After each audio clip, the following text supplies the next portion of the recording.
right, now we're going to check out another Flat Earth Dave stream with Unity News Networks. Yeah, we'll certainly keep spreading the word there. Moving on now, because we have our other guest who's coming, and he is the man, the myth, and the legend, Flat Earth Dave. How are you, sir? Hey, I'm doing all right. How's it going? Scottish. Thanks for having me. Very, very, very good. That's a lovely crisp audio you've got going on there, Dave. You guys are coming. I'm hearing a little static on your end. Is that my equipment, or is it something going on with you? I was worried about it. Well, no? It was my colleague James was a wee bit static. My friend, he was just on, but he's gone off.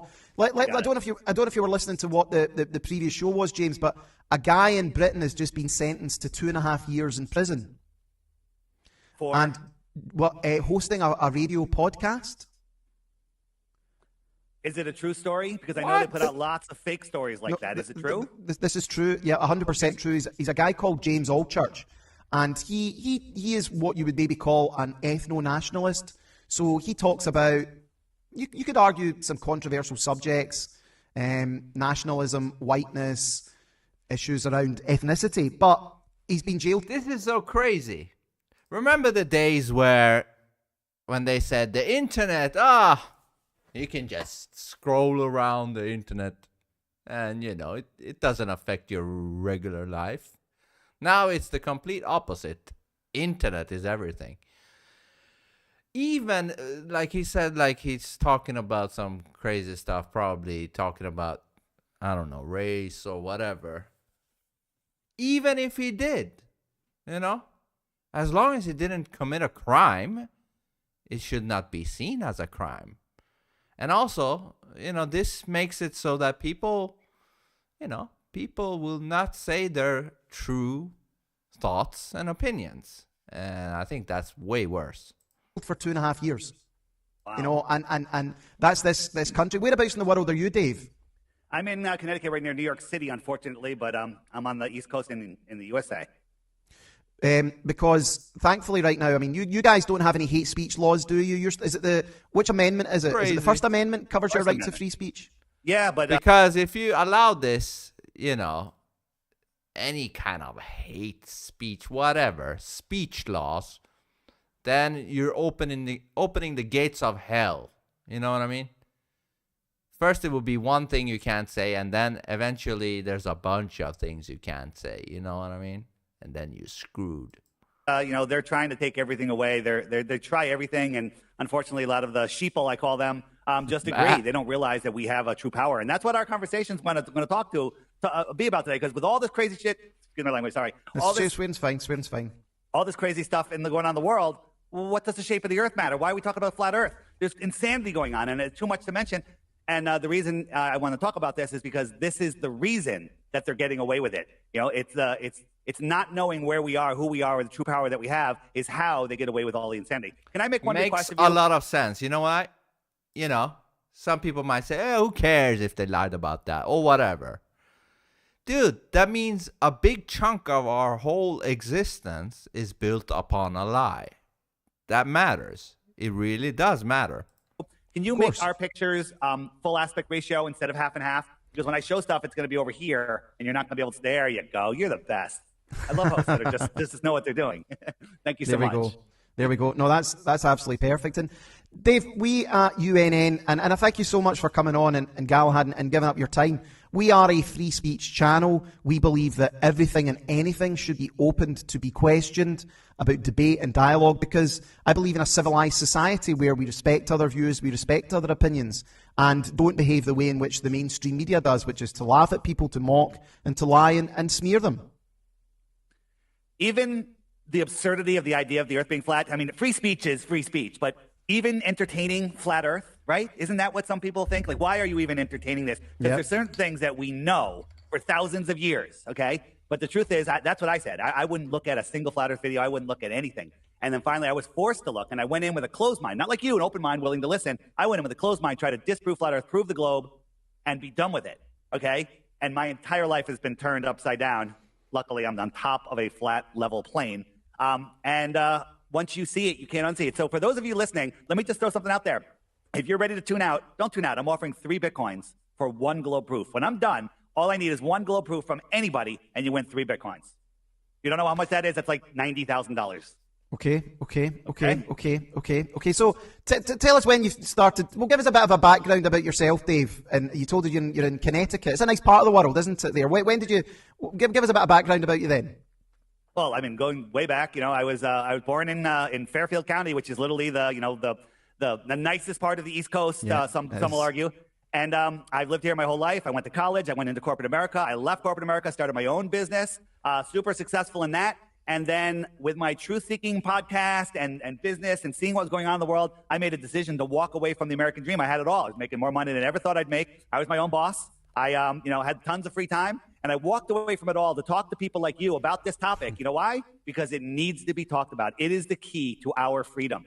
Okay? They have us living on their fake map, using their fake money, and that's how they control us. Once you see this, you cannot unsee it. And people are like, oh, flat Earth is dying. In 2017, flat Earth searches have gone down to almost nothing. That's because they changed the algorithm. In 2017, flat Earth searching. You know what? Remember on YouTube, you used to search for something to tell you how many results there were? They banned flat Earth, didn't they, on YouTube? Didn't they? No, they didn't ban it. They didn't ban it. It's still there. It just won't come up. If you search flat Earth, flat Earth horizons, flat Earth sunset, flat Earth time zones, whatever, it'll come up with the same hit pieces, the ones they want you to see. Right? You won't find the real videos, the real ones, right? They'll let you make up your mind for yourself. But my point I was trying to make, flat Earth was a top search term, and it beat, in 2017, it beat President Trump, which was the #1 search term on YouTube. That's and crazy. As soon as flat Earth beat it, beat all of the other searches, they removed the scoreboard. They didn't want people knowing how many people are looking for flat Earth. And then they hid the results. Basically, they're lying about the results. I'm here today not to convince anyone the Earth is flat. I'm here today to show you it's not a globe and to show you where you can go verify it yourself. Do not believe anything I say. Go verify it yourself. That's what I want to show you. So when people think flat Earth, they think this. This is what, you Google flat Earth, this is what comes up. This image is from the Flat Earth Society. You probably heard that because President Obama talks about the Flat Earth Society at least a half a dozen times during his presidential speeches. They're always mentioning the Flat Earth Society. You know why? They want you to go there because it's ridiculous. It's a government-run disinformation site that'll make you laugh at flat Earth and never look at it again, right? Nonsense. Nobody thinks this is flat Earth. We're not a disk floating in heliocentric, impossible space. Okay, so if we're not a disk in space, what are we? People are like, all the other planets are around. What are you, the only flat planet? I know everything you're going to say because I said them all. Like, why are the other planets around? Why don't people fall off the edge? Wouldn't cats push everything off the edge? I could drink water in an airplane. I know everything because I was programmed to say the same things. But it's not until you look, And as you said a while ago, the mainstream media, they're pushing this nonsense. CNN, John Avalon, right? This is what they want you to believe the flat Earth is, a disk, turn up, with roots floating in space. Nonsense. Now, this is a good idea, but the white line is just a border of this model here. It goes beyond that. So if that's not flat Earth, what is it? So I'm trying to pull up something. Where's Antarctica? Oh, here we go. So we're told that Antarctica is a continent on the bottom of the Earth, okay? And when you go to Google images of Antarctica from space or high altitude images, you get this. These are all cartoons. Okay, 2 places in the world that you can't explore freely, physically or virtually are Antarctica and the Arctic, okay, the North Pole and the South Pole. What's going on there? I can show you that in a little bit. So if that's not what Antarctica is, what is it, okay? So this is what I call the Antarctic Basin. They tell us that Antarctica is the highest land on Earth. Okay, well, think about a pond or a lake. What holds the water in? Large bodies of water at rest, lie flat. What holds the water together? It needs a container. Well, the land that's higher than the water. That's what holds it in. Antarctica is the highest continent on Earth. Most people don't know that. When you get to Antarctica, it's usually 200 feet above the surface of the water. There are places where there's a sloped up shoreline, but most of it has what they call the ice wall. It's not a wall like the Game of Thrones. It's just a shoreline with a plateau much higher than the water. It's the edge of our world pond. Okay, so. Let me show you what I mean on how they hide this world. So here's the question. This pink line here is 60 degrees south. No one is allowed to go explore beyond this line, and it's guarded, and I'll show you how it's guarded. No one's allowed to go cross that without being intercepted by military, and there's 8 military bases evenly spaced around that won't let anyone go beyond there. If you want to go there, spend $15,000, $20,000, $70,000 to go for 3 days. They'll take you to this little peninsula here, bigger than many countries, and they'll show you some penguins and some ice, and then they'll kick you out. That's it. They won't let you go out here. Okay, well, what could be out there, right? And I'll throw it back to you in just in a second. So this is Antarctica, right? This is what they tell us Antarctica is. And they have all these mountain ranges, and they call them Dome A, Dome B, Dome C. Why are they calling them Dome? Dome. Well, people are like, well, mountains are called domes. No, they're calling them domes, right? So this is actually the shoreline of Antarctica. What do I mean by that? Okay, let me show you what I mean by that. So we go. So imagine this. We have a map of the world. This is our map, and we cut out the United States, part of Mexico, and part of South America, okay? And then we erase the rest of the map, and then in Photoshop, we wrap it around a sphere, and we say, this is the whole world, and you're not allowed to explore this white dot that we'll call Antarctica. This is the whole world. That's all there is, okay? So now what if the world was set up a little different? This is a little advanced. I know I'm jumping right into this. What if all of these little circles were ponds, occupying a piece of the plane that we live on, a piece of the extended plane, a planet, if you will, okay? A piece of the plane. And let's say we lived in the center of this pond right here, okay? So we live here with our small local sun. Here's South America, United States, right? They cut it out, they wrapped it around a sphere, and they said, this is all there is. You're not allowed to explore south, which is this white area. And that's it. They just put your mind in a prison. And when your mind is in a prison and you don't know where you live, you don't know the true power that you have, you don't know that there's more other lands, maybe lands with less tyranny that you might want to move out to, then you are a prison in what I call the heliocentric matrix. Yeah, what if we're all prisoners in this little world that they've cut out for us? You must have questions by now. No, I'm enjoying it. It's it's very interesting. We have a lot of questions with the audience, and they're watching it. But I think we'll probably wait till the end to ask these questions. Okay, let me throw out, because I know some of the questions. Let me go through a bunch of other points, and then if you see an interesting question, keep going. Interrupt me and bring it. People say, well, what about circumnavigation? You know, we can go. I can leave the UK. I can head east. I go around China, and then I'm back to where I started from. You know, go through America, and I'm back. I've circumnavigated. Well, that's no different than on a globe. On a flat Earth, we have our magnetic north at the center. So I have a magnet right here. And here's a compass, and the compass needle is pointing to the north. And I'm trying to push this compass, plane, boat, whatever you want to call it, west. And I have to keep turning to maintain a compass heading of west. Think about that, right? The compass is pointing towards the center. And here's a little experiment you can do. Think about this. A lot of people short circuit on this. It's really easy, but you weren't taught to think this way. The North Pole on the globe doesn't move. Everybody can agree with that. The North Pole is essentially at the North Pole. Maybe people think that the magnetic North Pole moves a little bit, whatever. The North Pole doesn't move. So go out in your yard, pick a tree, and say, that's the magnetic North Pole. Tie a rope to that tree, stretch it out about 20 feet, and hold on to that rope tight, okay? That line is pointing north. So if you pointed your hand straight at 90 degrees to that line, that would be east or west, okay? So if I'm going like this, that would be east, okay?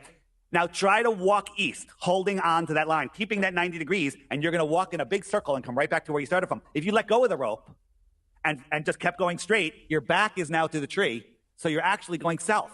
So here I am going west, and I come right back to where I started from. This is the same on a globe and on flat Earth. It doesn't prove either. Now, if I want to go south, which is if I want to dead reckon, so now I'm going to say, okay, that's west, and I'm going to just follow that stick. And just as I said before, look, the compass is pointing towards the north. I'm heading south. Every straight line is south, because every straight line will take you to Antarctica, okay? And now if I want to go south, right, away from the center, I'll go south, and on a globe, I should magically pop up over here. If I went south from Santiago, Chile, I should pop up in Australia or New Zealand. Either way.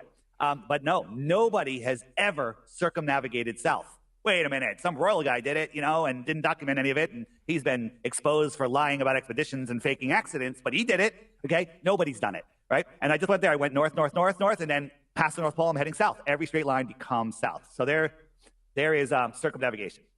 And let's talk about seasons, and then maybe we'll take a question. How's that sound? Brilliant. Well, one of the things I'm interested in, Dave, is... I just saw a meme on Twitter that said, what was it? The sun sets the time, the moon sets the days, and the stars sets the... What was it? The sun sets the time, the moon sets the day, the stars sets the month. That it's a perfect fucking clock right there. Who from history then do you think was accurate? Because, I think for most of history, people did think the world was it Galileo that first said the world was round, or was there others as well? I mean, what's your take on it from history? What were the theories in history? Pythagoras, we got Copernicus, Galileo, we got Kepler, we got Newton. I don't know if any of those guys even existed. We know very little about our history, and it's all taught to us by the victors. Okay, the victors of this world know the true history, and these are all placed in here. Now, you know the story of Aristophanes with his sticks and shadows, right? Aristophanes, are you familiar with the story? I know the story. Yeah. So that's one that they really banged, really pushed into everyone's psyche, especially with the show Cosmos back in the 80s, right? Carl Sagan's there. Look, we can have these two towers, and on a flat Earth they would have no shadow at the same time, but only when you bend the Earth and then do the math of how long the shadow is, right? And you could figure out the shape of the Earth. Well, that would be true if the Earth was a globe, but it doesn't. It's not how the Earth is, right? The sticks and shadows works perfectly on a flat Earth, right? On a flat Earth, we have a small local sun, right? By the way, Aristophanes, why did he think the sun rays come in parallel unless he was told that, and to ignore his physical observations of crepuscular rays? No one's ever seen rays come in parallel. They always come in crepuscular. Do a little geometry. Where's the sun? Doesn't look that high to me. Okay? But on a flat Earth, here's Aristophanes, and then here's his buddy, and it's got a shadow, right? You can do this, get 2 beer bottles, 2 lighters, whatever, stick them up and hold a light over one of them. One of them's going to have a shadow, one of them's not. Do the same math that Aristophanes did, and you can figure out the sphericity of your floor or desktop. Okay? Math is not reality if you put false data into it. And the other thing is, back when Aristophanes, 2,000 years ago, they believed in a geocentric Earth, okay? Which means that the Earth is at the center. So for the sun rays to be parallel, you have to believe in what we call an infinitely far sun, 93 million miles, right? So infinitely far means it's so far away that the rays would seem parallel, right? But how do you have a tiny little Earth with an infinitely far sun that orbits the Earth? Makes no sense. So they want their cake and eat it too. If you actually look at all of the nonsense that they use to prove the globe, none of it makes any sense. And the more of it that you put together, the less effective, the more ridiculous it becomes. Once you see this, you're going to kick yourself in the rear going, how did I ever fall for this? Okay? How did I ever fall for this? So that's I hope I answered the question. I kind of went off a little sideways there. Let me just talk about seasons, and then and anybody listening, please type your questions. Please write them down. I want the hard questions. Ask me the hard questions. And guess what? I don't have all the answers, but I do know a lot. All right. So let me show you. Oops, why is that showing? Of course, not going to show because wow. I wanted to show you something, and there we go. There it is. Yay. Okay. So this is my app. It's called the Flat Earth Sun, Moon, and Zodiac Clock app. Can you see this? I can make that. Let me make it a little bigger. Okay, so you got 2 yellow lines. The outer yellow line is the Tropic of Capricorn. The inner yellow line is the Tropic of Cancer. Now, the sun is getting close to the Tropic of Cancer. It migrates in for 6 months and out for 6 months. Let me just jump it forward to June. So June, it's over the Tropic of Cancer. You're in the UK, right? Yep. Okay, so in the summer, the sun is closer to us, right? It's coming right over the UK right here. It's over here, okay? The sun comes closer, and that's why it's warmer. It's closer because it's higher in the sky, because it's closer. Think of a street light. When you're under a street light, that's your summer sun, and the one down the road is your winter sun, farther away, lower in the sky. Yeah, right? Exactly. When it's summer, the sun is high in the sky, like it's up there. But when it's winter, it's over there. In the horizon almost-ish. And then 6 months later, we're having our summer right now. It's hot in Florida, hot in Mexico because the sun's right over it. But 6 months later, 1, 2, 3, 4, 5, 6, the sun moves out to the Tropic of Capricorn, and Australia has their summer because the sun came closer to them, closer, higher, warmer.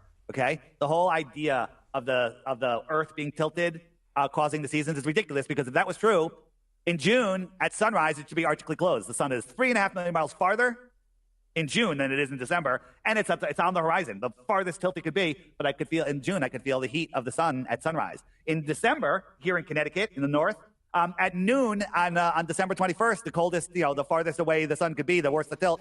At noon, I can't even feel the sun with a much more direct angle. So it's a lot to take in.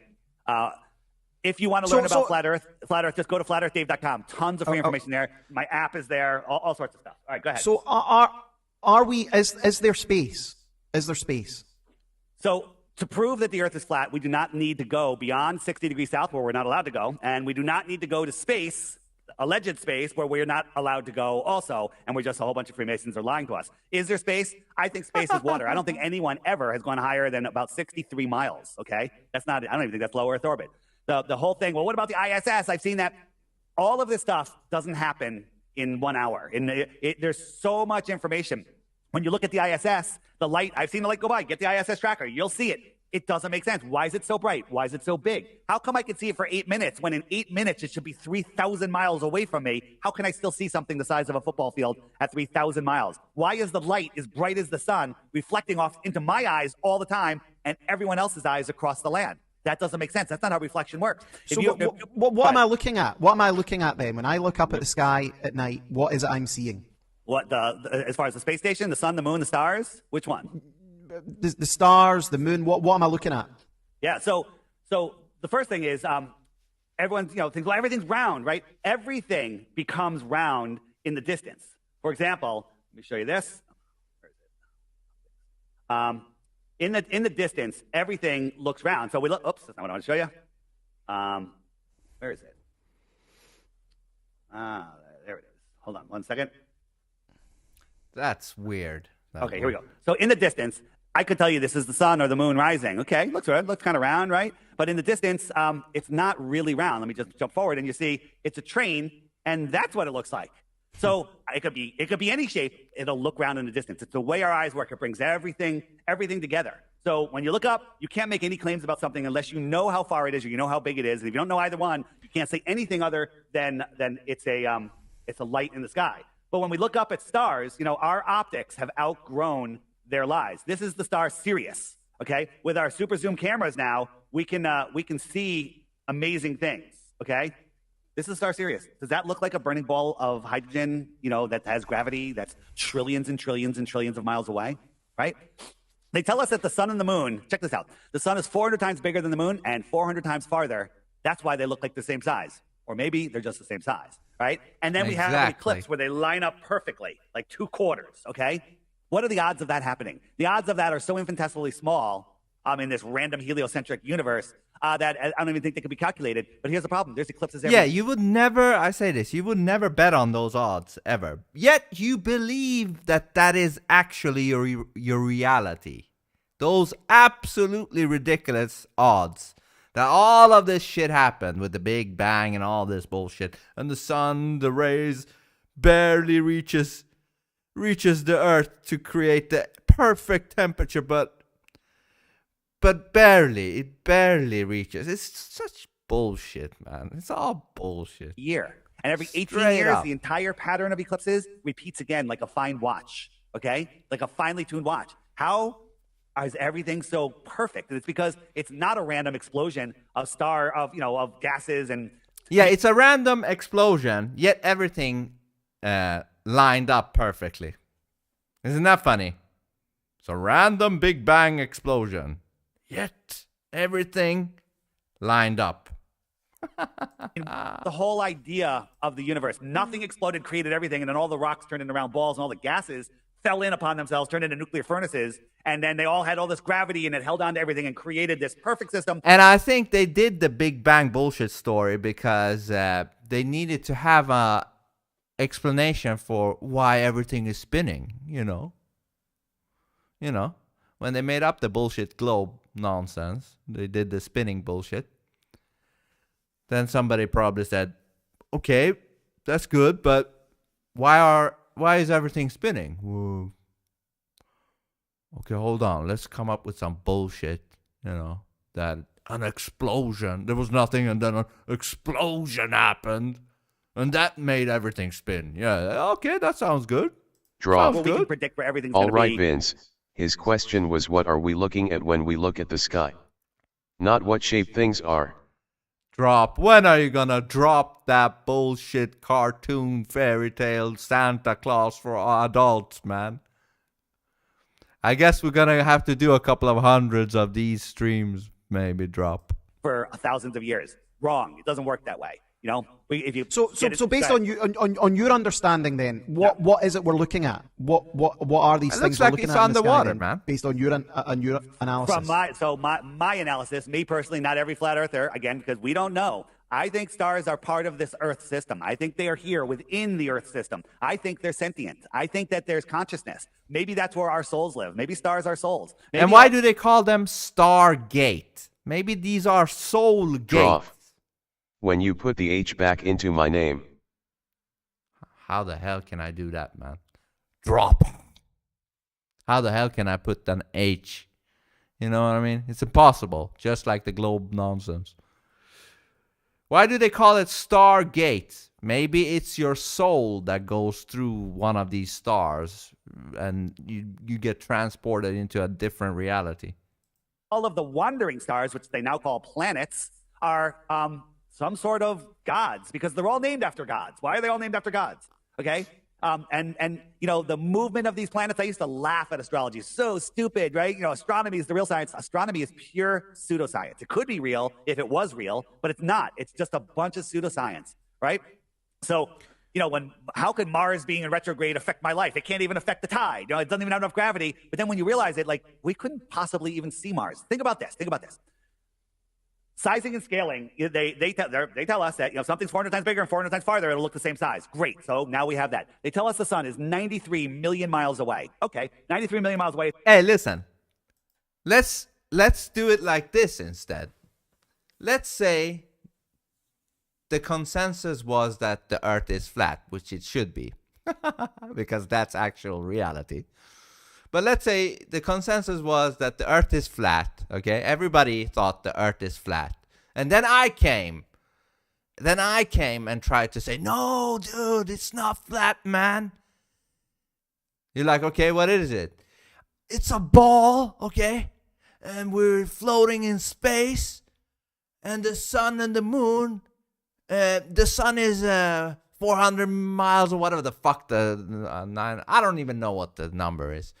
But whatever the mileage is away, and it's 400 times the same size. But actually, the sun is actually way bigger than the moon. But because it's 400 times bigger and 400 times further, they look the same size. And also, all of this shit happens through a big bang, which was from nothing, and then it was a billion years ago. From nothing, then everything happened, and after a gazillion years, everything starts to spin and become round and shit and all that bullshit. And it's endless also. The space is endless, by the way. And here we are. You would say, get the fuck out of here with that bullshit. The Earth is flat. Get the you're nuts believing that shit. Do you know the odds on that shit? You would have said that. You know what I mean? And here we are.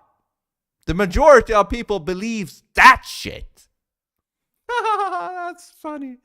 Sometimes you need to reverse shit and look at it that way to see how silly shit is. Yeah. It's the size of a coin held at arm's length. If I brought it a mile over your head, the sun, the heliocentric sun, it would fill the entire sky, horizon to horizon. It's so big. It's a big yoga ball, and you're a BB, right? And it's just literally right over you. You look up, the whole sky would be the sun, moving 93 million miles away, and it's the size of a coin held at arm's length. Okay. If I doubled the distance, how much smaller would it get? Do you know? Don't ask me, no. Well, a lot of people say half, but the truth is it gets a quarter of the size, okay? It's called the inverse square law. So if I moved it, so the sun is 8 light minutes away. 93 million miles is 8 light minutes. So the distance light travels in 8 minutes. That's what they tell us. So at 16 light minutes, it's a quarter of the size of a coin. And then at 32 light minutes, twice as far again, doubling that distance, it's a 64th of the size of a coin. It's getting pretty small. It's about the size of a star now. And then if we doubled it again, that's about a light hour. It's so friggin' small, I don't think you can see it. But let's be really safe. Make it 24 times farther than that, okay? 24 times farther than that, that's 1 light day.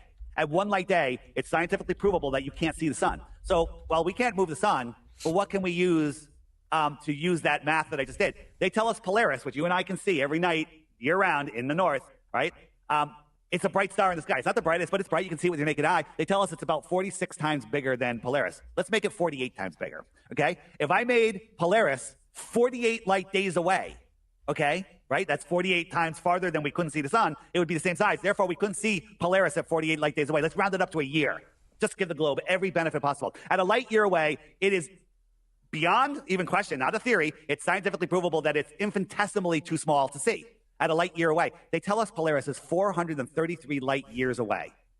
Okay? Your mind should short circuit right now and say, I can't follow these numbers. Somebody in a lab coat that lies for a living who's a failed comedian, I need to trust him. Right? And also, how the fuck do you measure a light year? You know what I mean? Is there a bunch of light years you have to wait to determine that was a light year? I may be way wrong on this one, but but how the fuck do you know when the Big Bang happened? We give away our common sense for nonsense by failed comedians wearing bow ties and lab coats, right? You could not see Polaris at a light, month away, a light year away, whatever. And they tell us it's 433 light years. That is the closest star. No, that is not the closest star. That's 433 light years. The closest star is 4.5 light years. Hey, that's pretty close. 25 trillion miles that translates to. Well, Dave, show me in a graphic what you think what we really are living on looks like. Please. So I think that's a good question. Let me think. But let me finish the last point. Last question. Just on these numbers are making people's minds crack, and I don't mean to do that. But the closest star, 25 trillion miles away. Do you know how far a trillion miles is? 1 trillion miles. If you were traveling at a mile per second for a trillion seconds, you've gone 1 trillion miles. Okay, no one's ever gone a mile per second. So if the Earth is flat, where do fjords come from? It's a bit like sound. It's the time it takes to go from one point to another. What is a fjord? It's a bit like sound. It's the time it takes to go from one point to another. Yeah, but if you're talking about a million trillion light years, doesn't it take some time to come to that conclusion? You know? I mean, maybe it doesn't take a light year, but it should take some fucking time or something. You know what I mean? Now, I'm no fucking scientist. I'm just saying, for something that you're talking about million light years away, should take some fucking time to determine that. Like, okay, after a while, okay, this seems to be a trillion. Dude, it's all bullshit, man. They're just messing with your brain. Trillion light years away. You're like, all right, trillion, billion, zillion light years. Okay. I can't even measure a half of a light year. Do you know how long 1 trillion seconds is? Quite a long time. Yeah. You want to take a guess just for fun? How long is 1 trillion seconds? What, in days? Yeah. You can go days, weeks, years, months. Take a guess. 20,000 years? Wow, you're very close. 31,000 years. Okay, think about that. 1 trillion seconds is 31,000 years. And they're telling us that we're seeing stars, trillions and trillions and quadrillions and sextillions of miles away. Think about this. Light is like sound. It spreads out and it follows the inverse square law. It gets dimmer and dimmer exceedingly fast to the point where you can't see it. Okay? You can't take a picture of the flat Earth because you can't see forever. But I think if you had like an outside view, this would kind of be where we are. And what is this dome? I don't know. I think this is, the whole dome conversation. That's a 2-hour conversation. I think that we live, that the sky is flat. There's a barrier above us, all right? And we're within this bubble, and we see what I call in a personal atmospheric dome. So if you're at the center here, this is your dome of vision, and everything in the sky appears on that dome of vision. Longer conversation. There's tons of videos in my app on it. And once you start seeing the stuff, you get addicted, and you want to learn more and more and more.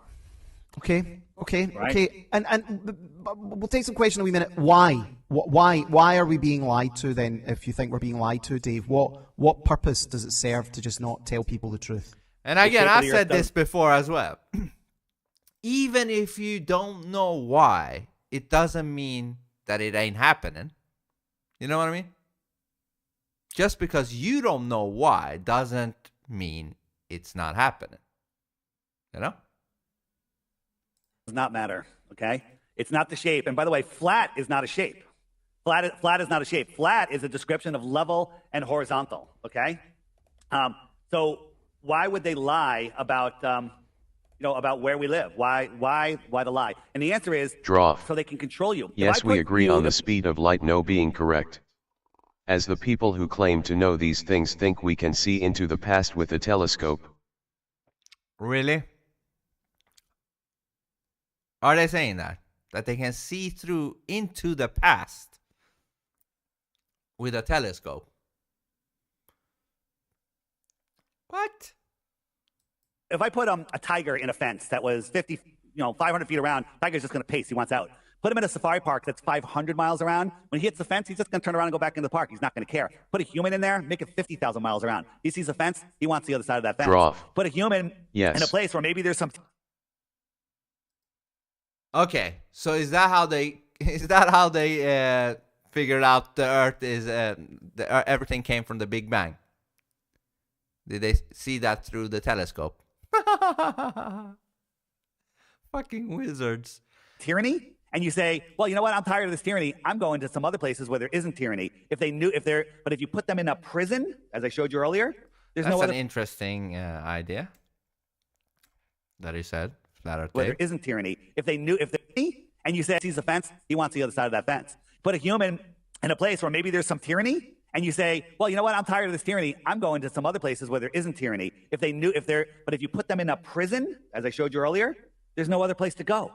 Right? You're trapped on a ball floating through space where an asteroid could take you out. Fake, doesn't exist. Where we're running out of oil. Fake. Not Yeah, these. That's what they are trying to claim. That's bullshit, man. That's absolutely bullshit. Looking through a telescope and seeing the Big Bang. Fuck off, man. What do you think I am? A fucking bug? Yeah, I know you guys want us to eat bugs. I ain't no fucking bug, man. But this makes sense, what he's saying here, They want you trapped, feeling trapped in every fucking way. In every fucking way. Like there is a certain amount of land, and up there is the only place to escape, but you can't do shit up there, Only we can, and barely we can do shit up there. So forget about you, So just be a slave. And while we're making a 15-minute slave prison coming to See, you. there is things we agree on. Yeah, absolutely. I mean, nobody agrees on everything. And, even this shit, it's fine. I think it's fun to go back and forth. Everybody has the right to believe what they believe. But I can still make fun of you. And you can still make fun of me, which you probably do. And everybody else as well. But that's good. Laughter is good.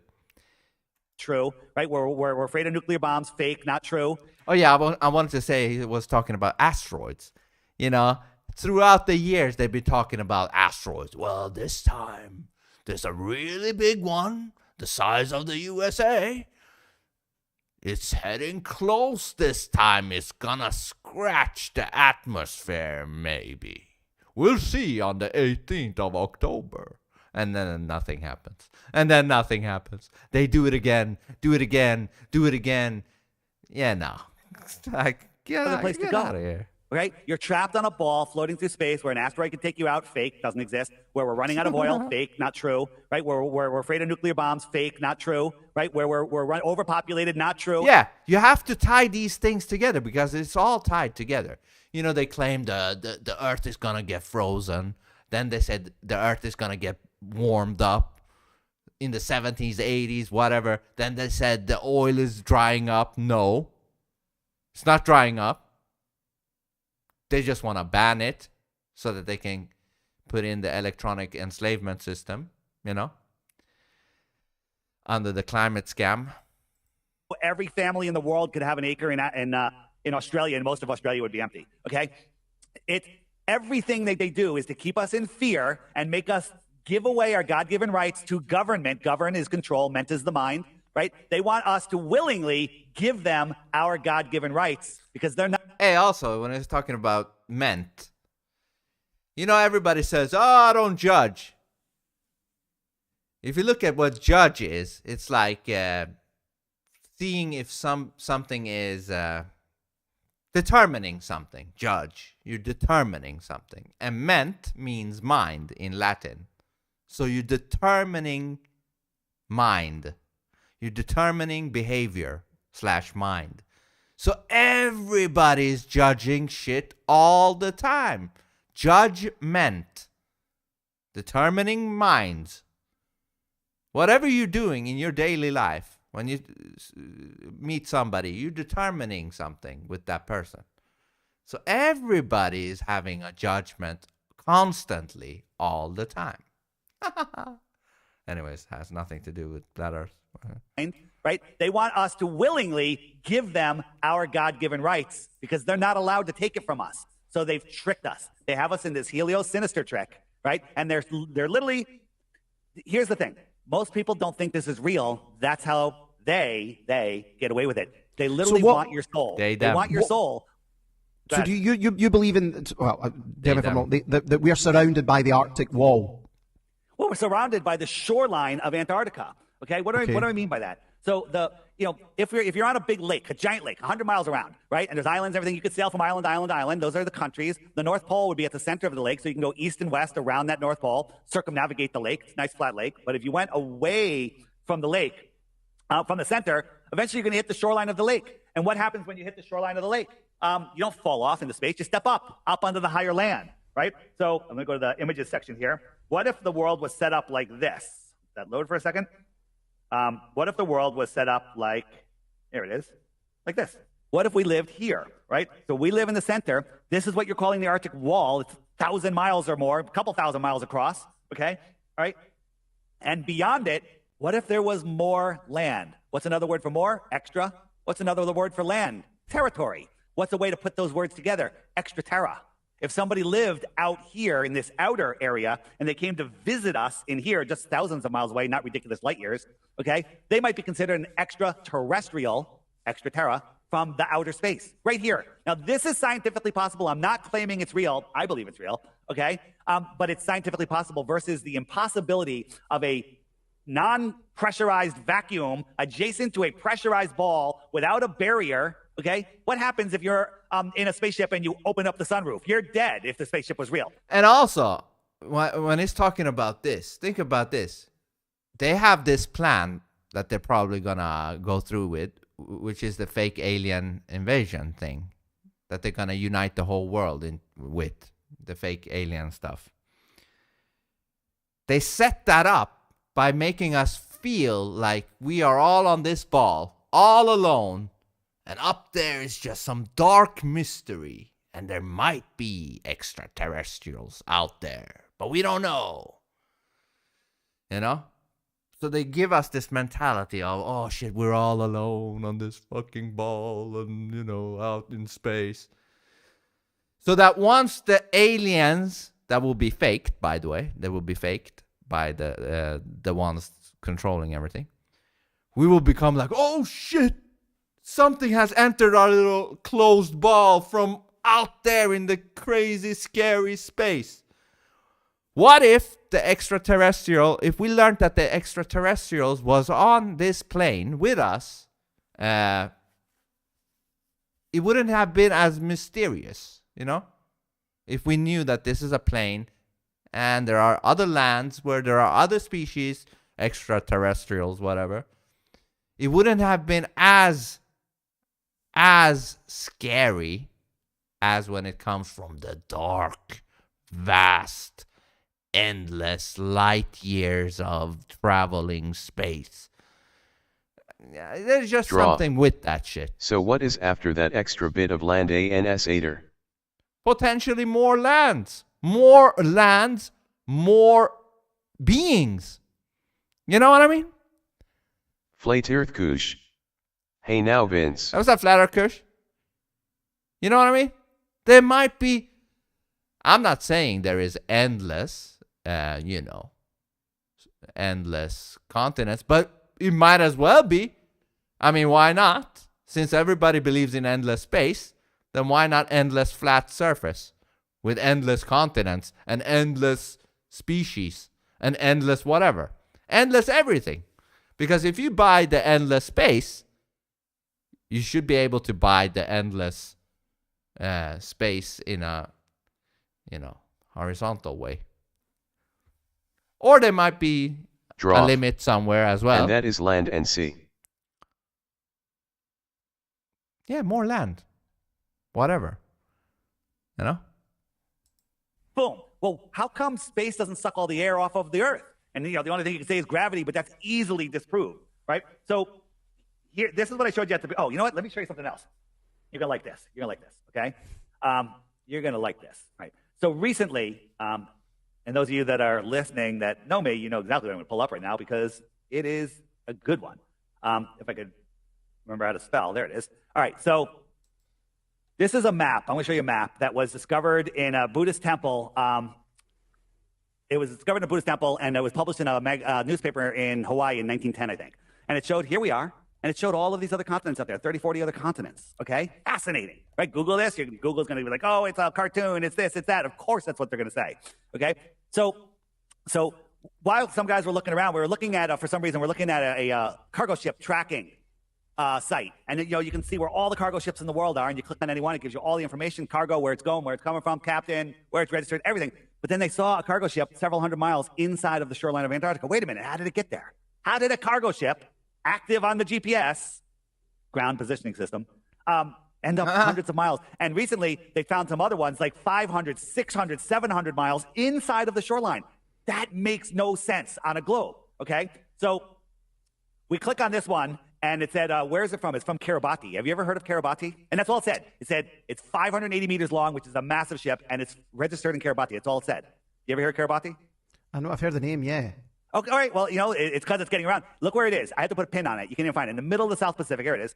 Okay? We zoom in, and it's a sandbar. Okay? It's a little bigger than a sandbar, but it's a little tiny island, right, where all of this is uninhabited. Just over here is inhabited. Okay? So, and also, looking at this fucking thing, the Google Earth or whatever, I wonder how many hidden pieces of land there are there that we don't know about. Sort of like in a video game when you haven't uncovered the full map. Maybe they have restricted the lands that we see. You know what I mean? Say that Kiribati is a very, very important trade route. Very important trade route. It's a little sandbar. What are they trading? What are they going there? Picking up sand? What are they getting? They're getting fuel? Where are they getting the fuel? Like, why would you stop there as a trade route? What are you going to get there? Okay? Is it human trafficking? Maybe. That's another thing. And there's all sorts of stories coming out about Kiribati. Okay? One funny thing on Kiribati, you know the story of Captain Cook and him trying to circumnavigate? He tried to circumnavigate Antarctica. It took him over 3.5 years. He went over 68,000 miles. Well, it should only be a maximum of 12 or 13,000 miles. On Kiribati, there's a Captain Cook Hotel. I don't know, maybe someone's just a fan. Captain Cook Hotel on a sandbar. That's a very important trade route that has ships in impossible places inside of the shoreline of Antarctica. What is going on there? And then there's so much more, but excuse me. So what if it is an important trade route? Here's Kiribati, and it's going out here to these other civilizations. Maybe they're trading computer chips. Maybe they're trading tuna fish. Maybe they're trading human beings. Maybe they're trading weapons. I don't know. But how would you know? You wouldn't. James, here's Dave. I'm looking in the chat, Dave. My brain, I'm fried with it all. It's good though. It's interesting. I like to hear things that are different. Right. Now, I believe COVID was a scam. I'm sure many in your community will as well. Oh, it's real, man. It was so real. It was the most real thing I've seen in my whole life, man. Just happens to glitch out once the media stops talking All about the military land is blanked out. Yeah? What else is blanked out? You know what I mean? But anyways, it was the realest thing ever, the C-19. It only glitched out because the media stopped talking about it. It will be back. Once the glitch is fixed, it'll be back. The sheep will be wearing their mouth diapers and all is good again. Going back to normal.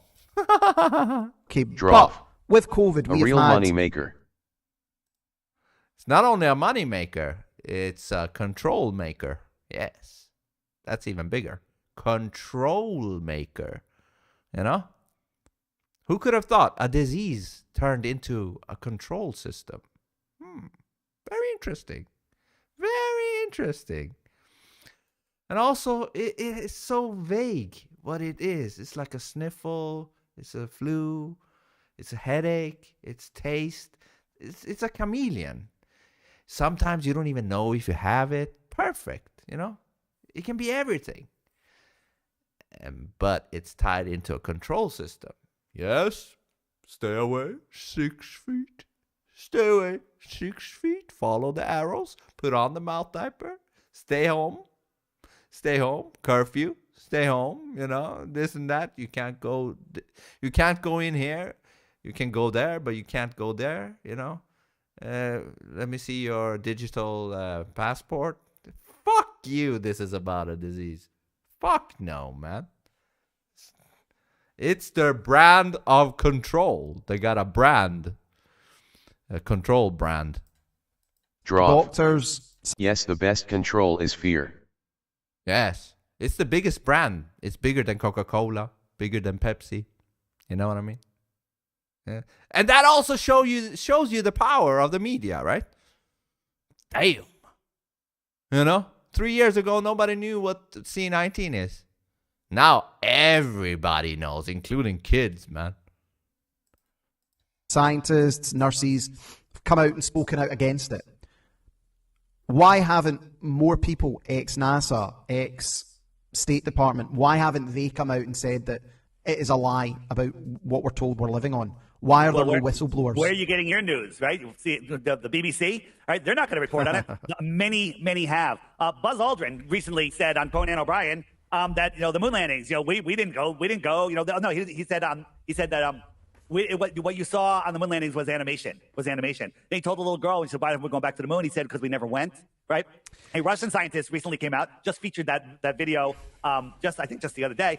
He said that we've never been to space and the Earth is flat. Okay, and he's dead. He died, by the way, after he said that. Right? Weird.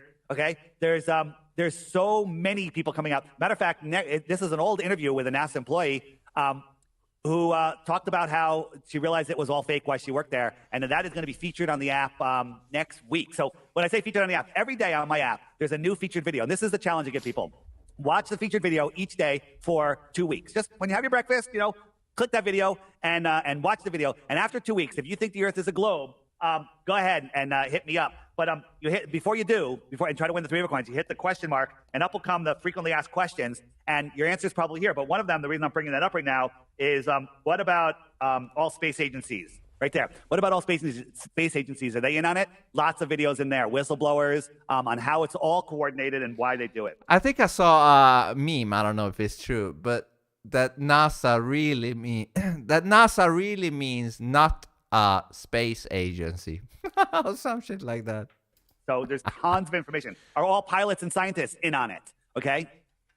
And you'll see many of them speak out. All of the Qantas airline pilots, they all know. They talk about it amongst themselves, but they tell us on the side that they can't talk about it publicly because they'll be grounded.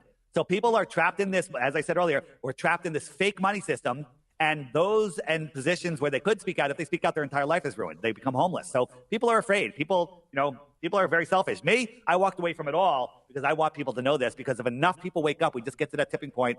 That's our freedom. We will never be free if we don't know where the hell we're standing. Yeah, and this is what will wake up everybody, because everybody got something in this, because everybody's been tricked on this one. So if this gets exposed, the regular casual people will start to open their eyes to other stuff that the already awake people already know about, like the towers and shit, This is a big one. That's why it's important. Mainly because of the casuals. The casuals needs to wake up, and this could be a great way to wake them up. Hey, listen, they fucked you over from birth, man. Like, what? Listen, when we come to this reality, why do we need to see a globe? We don't even know what the fuck we're doing. We don't even know what's what when we come to this reality. Why do we need to see a fucking ball? That can wait, right? It can wait till I'm 8, 9, 10. Why do I have to see it straight away when I come? I thought you were going to say the God thing. The God thing too. There's a bunch of things. But why do I, as a kid, need to see the ball? Why? Other than that, they're programming you deeply. And I say this because it is deeply. Many people who are awake to a lot of things, they just can't let go of this one. That's probably because it's deep inside of your hard drive. You know what I mean? That's why they put that shit when you're a kid. They want this to be deeply inside of your brain. So it's hard to, get rid of it. There's no reason for kids to know if it's a ball or not. That can wait. It truly can wait. Bullshit. It's a lot of bullshit, all of this. I mean, I think in terms of the moon landings, I think a lot of people, including myself, are very skeptical of that. Basically, Nixon's phone call where he just picked up the phone and started talking to them. Let me ask you a question. In space, If I put you inside of this thing made out of tinfoil and paper mache and tape and look at this sheetrocking job. I mean, it's horrible, right? If they did your basement in sheetrock like that, you would ask for a refund. Could I put you in this and submerge it in a pool? Would you be willing to go in there while I submerge that in a pool? No, but I think this is the thing. Like, people have a skepticism of the official narrative. Yeah. A lot of people don't believe the moon landings. A lot of people don't. But to take it to where you're taking it, and I'm not saying you're wrong, Dave, because I have not been in a position where I can definitively say I've seen the Earth's curvature. But okay, then, what about when you see a ship going down in the horizon? What's going on there? Thank you for asking that. First, let me show you this. On the moon, it's very dusty. The rocket engine for that is down here. Now, this is when they're leaving the moon. The orbiter is going 2,000 miles an hour. It's not a ball, it's elliptical. Yeah, it's a pear, man. It's a pear. It's elliptical. Like thick, right? In the middle. Like a rugby ball, right? No, NFL ball, right? It leaves the thruster down here. So what does it just do? Boom, and throw it up. Now this thing's going to go and meet. Is it going to meet and hook up? Like, where's the thruster? Unfortunately, that doesn't align well with the official image of the Earth. Draw. That looks like a perfect fucking circle. Perfect, man. It's not it's not an NFL ball. And if it's thrusting in space, what's it pushing off? It's a scam drop. None of it's it a makes big any sense. Fucking There's two guys in here standing. Man. There's no seats. So if you moved over, wouldn't the thing start tumbling? You ever go on a boat, like you're sitting on a boat, if you walk across the boat's going to start moving in the water, and that has some resistance. There's no resistance. This is ridiculous. So, wait, you just asked me, what was the question? The ship and the because that was, who was that? Yeah, and also that shit looks ridiculous right ridiculous. There. So, wait, you just asked me, that what was the little question? piece getting the ship thrusted and out. Because that was, who was was that, was it Aristotle or Plato? Did they not talk about the ships and the distance would disappear? And that was the first sign there was a curvature. How do you overcome that? So let me show you. So we have a flat table here. I got a bottle cap on the table. I got a camera lined up. And when we look at the camera, you can see the bottle cap. So let me just zoom in here.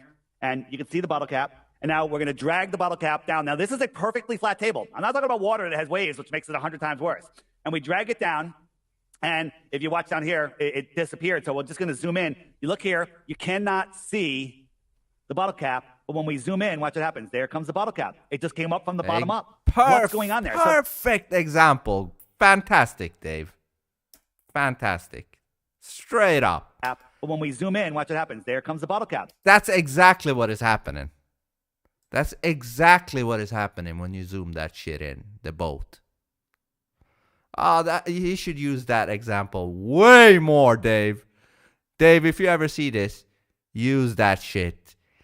In the beginning, man. Straight up. Forget about everything else. Just show that. Yes. It just came up from the bottom up. What's going on there? So that's just on a countertop. Let's look at something different. Here's a sailboat. So when you zoom in on something, when you look at clouds, you have a cloud deck. Your clouds are 5 or 10,000 feet over your head, but 20, 30 miles away, the clouds are touching the water because perspective just brings them all together. And where they touch, it's at your eye level. It's horizontal with your eye level. Where the water and the clouds touch, where the water and the atmosphere all merge together, that's called your horizontal, not curved, your horizontal eye zone. Horizon. Okay? So let's take a look. So when our consumer optics, like this camera right here, can zoom in. When you zoom in on something, you make its angular size bigger, and so you can see, because when something its angular size gets too small, you can't see it. So we look out here, and there's no boat, right? So what we're doing when we're zooming in, we're increasing the angular size, and we're raising it, and all of a sudden we say, oh, look, there's a ship, there's a boat, right? That boat was there the whole time, but you couldn't see it. Now, can my finger hide that boat? My finger's a little wave, and look, it is wavy. Oh, look, now it can hide the boat, and the boat disappears from the bottom up. It's an optical illusion, okay? The boat disappears from the bottom up. There will be a point where that boat gets so far away that you can't see it, that you can't bring it back in because of atmospheric density, because of miraging. There's a whole bunch of reasons, but this just shows you right here that boats going over the horizon does not work. It doesn't make any sense, right? So check this out. This boat here, you got this mountain here. When I zoom out, what's going to happen? Okay? When I zoom out, you're not even going to be able to see the mountain. Okay, is it over the horizon or is it just out of your angular view? On this beach, sitting with a globe, he's going to say, "Oh, it's all below the horizon." Below the horizon. Let me just show you one more. Okay, this one is a really, really good one. So it works exactly like in a video game. Have you ever played one of these 3D video games, first person, and then you have like a super zoom, just zooming shit into view? This is the same fucking thing, man. Our reality is a fucking video game. It's a video game, man. Right? Earth is a globe. It's a plane. There's physical curvature. So you can't see my mouth because it's behind a physical curvature. Zooming in isn't going to help because it's behind a physical curvature. But on a flat Earth, it's an optical horizon, and that's what I'm just showing you there. So hold on a second. Too far. So this is a spot in Aluja, France. Out here, 175 miles away is Mount Canigou. Can't see it because if the Earth is a globe, the top of Mount Canigou should be over half a mile below that physical curve. Well, can't see it? Must be. Now, you don't see me right now. You see the light that's bouncing off of me, okay? The light that's bouncing off of Mount Canigou isn't strong enough to push 175 miles through the soup of the atmosphere. The light of the sun is much brighter, okay? The light that I'm looking at is much brighter than the light that's bouncing off my face. So, as we talked about before, the sun migrates in between the two tropics, and twice a year it lines up with Aluja, France, and Mount Canigou. And when it's lined up and it goes beyond it, all of a sudden it backlights it.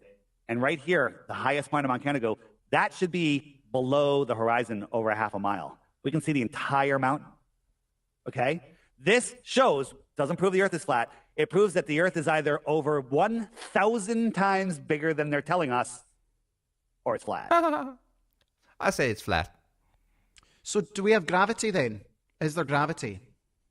Thanks for asking. One of my favorite topics. So if you talk to Neil deGrasse Tyson, he says, "Oh, I just dropped a microphone. Bam, there's gravity." Oh, that's buoyancy and density. Buoyancy and density are a real thing. Gravity is a made-up, fictitious force, right? And it doesn't work. So they had to make up dark matter and dark energy. 96% of gravity is made up dark matter and dark energy. Let me give you an example.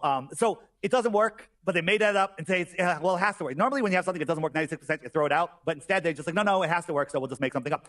If I owed you $100, I said, let me pay you. I gave you $3. You go, well, where's the other 97? I'm like, oh, it's their dark dollars. Dark dollars. Don't worry, they're there. Just believe me. You'll never see them, but they're there. Okay? Not going to fly. Right? The sun and the moon are the cathode and the anode of the Earth battery system. The salt water carries the current. Maybe that's why there's tides in salt water and not in fresh water. And the land is the salt bridge. We live in this giant electrical system. Why does that matter? What does it have to do with gravity? I'm going to show you. So there is a measurable, provable, not theoretical, downward flow of electricity from the positively charged sky to the neutral Earth. That's why everything is grounded. Everything seeks ground. That's why lightning goes down. Okay? So you have this measurable flow, right? So when you're on the ground, you're attached to the neutral ground. But anything above the ground, I got this above the ground, it is now surrounded by a positive charge, and when I drop it, it says, hey, down is this way, and then buoyancy and density sort everything else out. Everything is sitting here. Everything. There's nothing on Earth that is not electrostatically charged. Everything is, okay? And so, you know, if I had a handful of rocks and ping pong balls and a helium balloon, I held them over a pool, and I opened my hand, the helium balloon... And doesn't our body do kind of a same thing? Like, you know, the blood is, I don't know, I'm not an expert, but, you know, you need the blood to make the electricity in your body work or whatever the fuck it is. You know what I mean? You know what I mean? Go up because it's less dense than the air. The rocks and the ping pong balls are going to go down because they're more dense than the air. The ping pong balls will sit on top of the water because they're less dense than the water, and the rocks will go to the bottom because they're more dense than the water. That's called buoyancy and density. But the downward bias is all of this downward energy. So how can we prove that? Like, okay, we know that there's this gravity we know that static is the electrical magnetic force everything has. Okay. Sounds pretty much like what he's saying there, what Dave is saying there. Dude. Droff. You mean electrons? Yeah, maybe.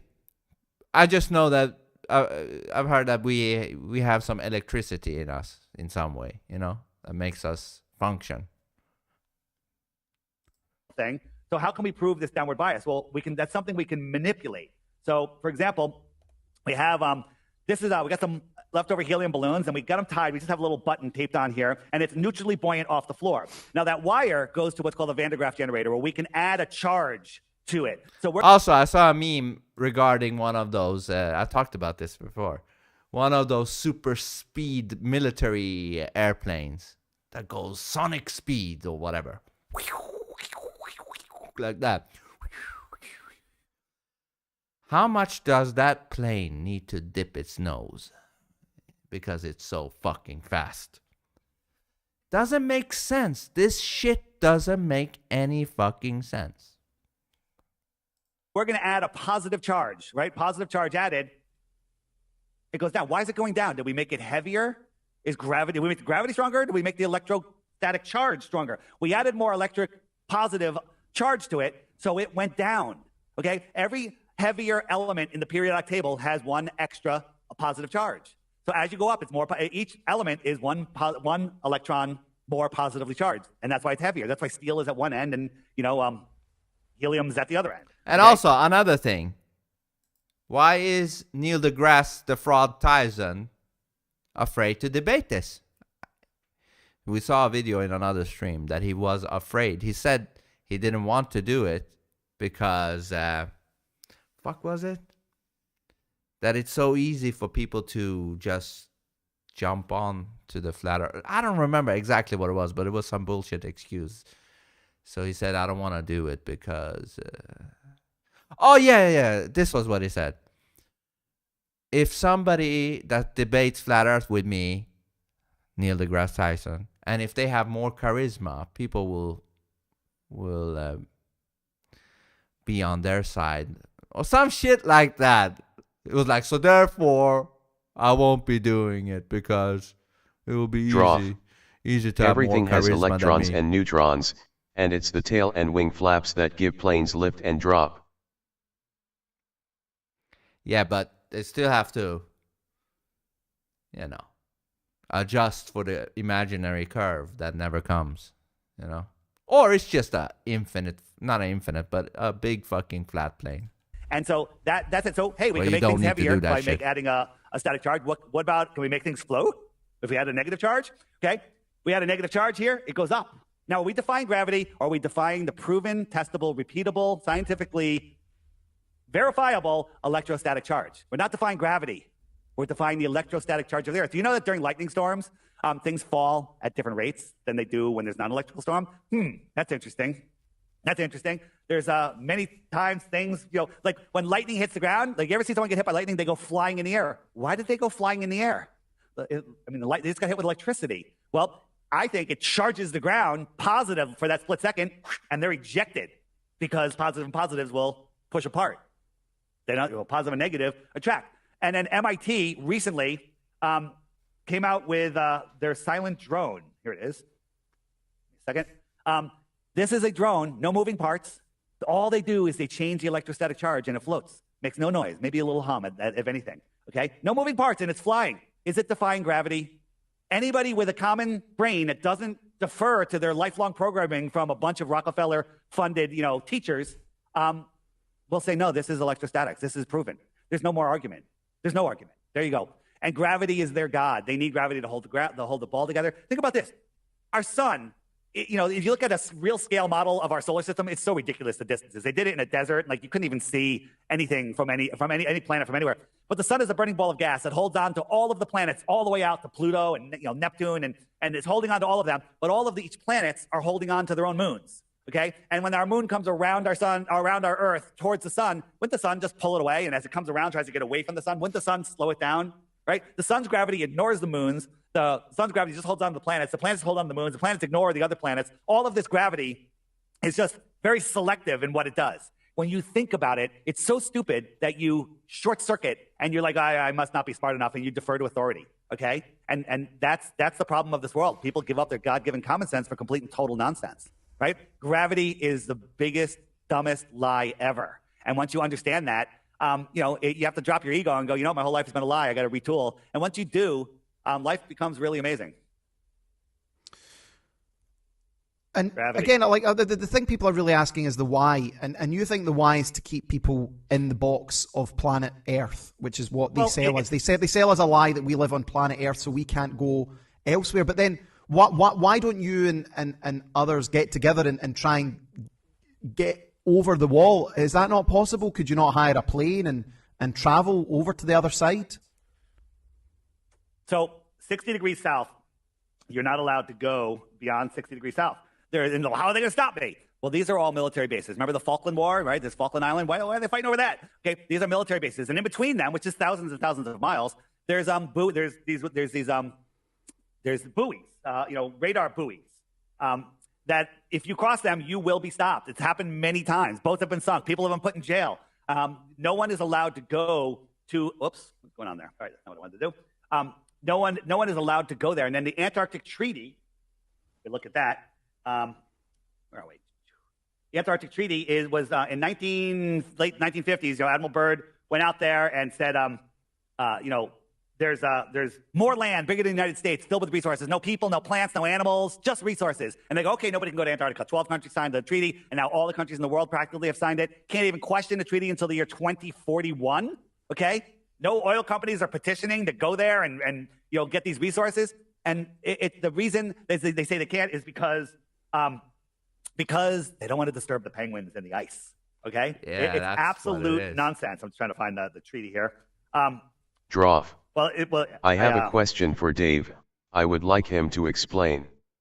Why is it when you drop a magnet down a copper tube, why does it slow down, but does not when you do the same with other non-magnetic tubes? Yeah, I don't know. You probably could answer that, but I still don't think that has anything to do with the center of gravity thing. I guess you don't really need it. Where's my treaty? I had it handy. Probably some. So how far would it be then to get to the shores, the Arctic shores? So the Antarctic Treaty basically says that you're not allowed to go beyond 60 degrees south. That's like 1,000 or 2,000 miles from Antarctica. You're not allowed to bring any extra fuel beyond there. Okay? And then if they let you go and you got there on your ship, let's say you had a 200-foot ship. You get there, you got a 200-foot plateau over you with no resources, no fuel, no food, no nothing. And they say it's pretty cold there. I'm not sure if that's 100% true. I think it gets warmer the farther out you go because you're getting towards other lands, but that's just me. Once you go there, that's what I was looking for. Once you go, you can't go there. They won't let you go there. And they say, oh, yes, you can. You can just file permits. It'll take you about a year or so or more to file the permits. It costs you, it could cost you a couple $100,000 in permit fees, and then they'll turn you down, and they keep your money. No one's going to Antarctica. And the ones that they do, they'll let you go to a little area. Let's say you landed, let's say they gave you an area of Antarctica as big as England. Even if you manage to go there or whatever and film it and all this shit, people will still not believe you. That's the problem here. Whatever they could say, it's faked, it's CGI, which it could be, to be fair. Let's just face it. The only way people will wake up is going to be through the media, which they own. You know what I mean? So unless something big happens where people finally realize that the media is corrupt, none of this will matter. Yeah. Okay? What does that prove? That's just a tiny little fraction of the shoreline. It's along the same lines. It's to do with the number of electrons things have. Okay, but I still don't believe in the center of gravity. Beyond there is what matters. But I think it's actually a lot closer. I don't think they want anyone going even a couple 100 miles past the shoreline, because I think if you do, you might see some things that will prove you're not on a globe. And once that gets out, they lose control. If people knew that we weren't on this ball flying through space and all of these shortages and fears that they've put into us are not true, people might realize that we actually can be free and not slaves. If you found out that they were hiding free energy, which I believe they are, and you could have something the size of a roll of coins that heats your house for 100 years, air conditions your house for 100 years, and runs your car, okay? Would you be pissed? Okay? Because what if you didn't have to pay for power or gas? That would kind of free up some time, free up some ingenuity. You'd be able to, I can probably make a flying car with that kind of free energy, right? Oh, They've yes, taken it away would. airships, all right? They've taken away what used to be here. There used to be worldwide travel, freedom, right? Go ahead. I mean, look, when you were talking about wanting to keep people in their cage, the immediate thing I thought of are these 15-minute cities. Have you heard of that? The 15-minute cities? They don't want us going anywhere, right? Well, and then there was the law. They're bringing the prison to you. You know? They're bringing the prison right to you, where you are. And they're going to have some treats for you, you know. They're going to have some good treats for you so you're happy. Imprisoned and happy, you know. Downs as well. So, yeah, like, there is an agenda to keep people local, to not have people talking about things. So I get all that. But even for, I suppose... Yeah, right? Forget about anything or everything. They don't even want you out of your neighborhood. You think they want you to explore potentially more land? They want you to be stuck in your own fucking neighborhood. That to me says it all right there. They want you stuck in a small little area. You know what I mean? That's kind of symbolic. If they want you stuck in a small little area, you think they want you to explore the bigger area? It's a sign. Myself and many of our audience. It's a sign right there. What you're proposing is maybe just a step too far, but I understand why the distrust and the thinking does come from. But Dave, you've obviously you've got an answer for everything. You're a wordsmith. It's fair to say. No. So I'm not a wordsmith. I have lots of answers because there actually are answers for the stuff. Here's the thing: I don't want the Earth to be flat. I don't want to distrust government. That's not where this comes from. This comes from actually investigating. What's your number? So here's the thing. I'm going to point something out. You're in a cult. Okay, I was in that cult too. It's called the globe cult. Okay, it's a religion. Okay, well, what do you mean it's religion? We live on a globe. Give me one reason, one proof that you live on a globe. Just one. Okay, and when you can't, then you have to admit you're in a religion of faith. One proof we live on a globe, and you win 3 Bitcoins too. You're out of the cult, you're out of the religion, I'm an idiot, and you win 3 Bitcoins. One proof of the globe. You don't have one. Don't strain your brain. There are none. Someone made a good point, actually, and it did make me think about it. See, when a plane flies, why does a plane not have to dip accordingly to the curvature? It just flies in a straight line.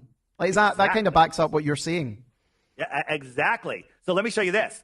So there was a flight, pilot from Germany. Let me find Germany. So Germany's up here somewhere, right? So we'll put Germany at the top of the ball. And so the plane's sitting here, and when he looks across, his horizon is straight in front of him. And so he sees stars on the horizon. Now he's going to fly down to South America, and those stars are now above his head, right? Because there's stars over here. So if this microphone is a star, as he flies down, now that star is over his head. That makes sense, right? Make sense? That makes sense? Okay. So let me see if this is okay. So here is this is the flight, right? So we got these stars over here. They should be precessing upwards and end up over his head. This is fantastic. Yeah.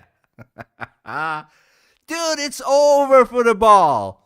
What do you mean the stars doesn't change while you're, rotating with the bullshit ball?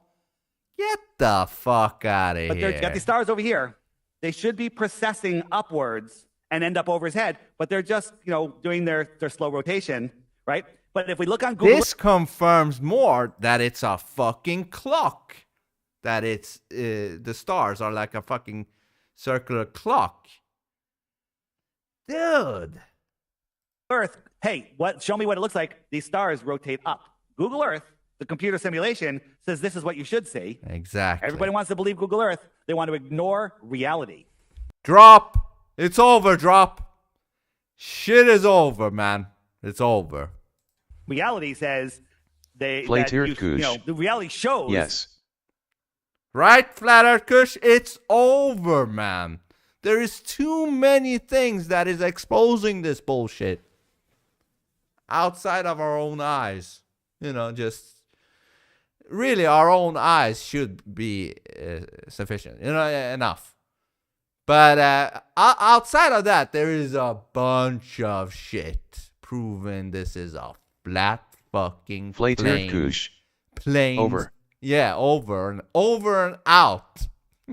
Drop. Drop. Over and out. Drop. Plane simulation. This is what this is. This is a virtual reality simulation. They Drop. fucked us all over. That just man. proves the stars are outside our atmosphere. No, it does not. Flatirkush. The problem is, too many stupid sheep. Yes. Did you not hear what he was explaining right here? If you're going around the imaginary bullshit curve, your view of the stars should change. It should change.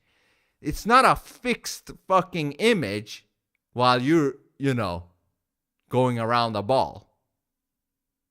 Or do you think the stars are a fixed fucking image like a video game? Like, the background, like that. And then if you travel the ball, it's still the same fucking fixed background image no matter where the fuck you are on the ball. It's over, Drop. It's over, man. I know. It's a nice little fairy tale Santa Claus for adults. I know. But it's over, man. This shit is over. It's fucking over, man. I want to take this back because this was so good. This was so good. Let me see if this is okay. So here is this is the flight, right? So we got these stars over here. They should be processing upwards and end up over his head, but they're just doing their slow rotation, right? But if we look on Google Earth, hey, show me what it looks like. These stars rotate up. Google Earth, the computer simulation, says this is what you should see. Everybody wants to believe Google Earth. They want to ignore reality. Draw. Reality says... Depending on what part of the planet you are in, the stars are not the same. Dude, doesn't matter. It should... Let's say all of the stars are fixed, and let's believe in the bullshit. Let's believe in the space. From your perspective, you should be... It should be, the stars should be changing. From your view, those stars can be fixed. Yeah, sure, that's but your view of them should make them move, like you are moving around the ball, which you ain't doing, man. You ain't moving around a fucking ball. You're moving on a flat plane. That's what you're doing. That the reality shows that we're just flying over a plane, airplane, not air globe, right? Exactly. Airplane. Not air sphere. Airsphere. Airplane. Draw. Not air sphere. We are turning one way, they are tuning a different way. Oh yeah? That must be some really, like, are they moving fast or what's happening here? Or are they moving slow? Are they moving slow? Versus a computer simulation, right? Or it's just as they are saying. They're moving like a clock. Like this.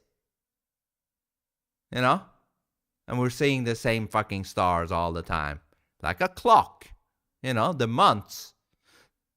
They're determining the months, as that meme says. The meme said the sun sets the time, the moon sets the day, and the stars sets the months. It's a fucking clock system, man. And I didn't believe in these, astrology stuff, these Capricorn and this and that. But now I actually do. I used to think that was all bullshit because I didn't know what the fuck it was. But now that I know, it's a fucking clock up there, depending on, when in time of Draw. that.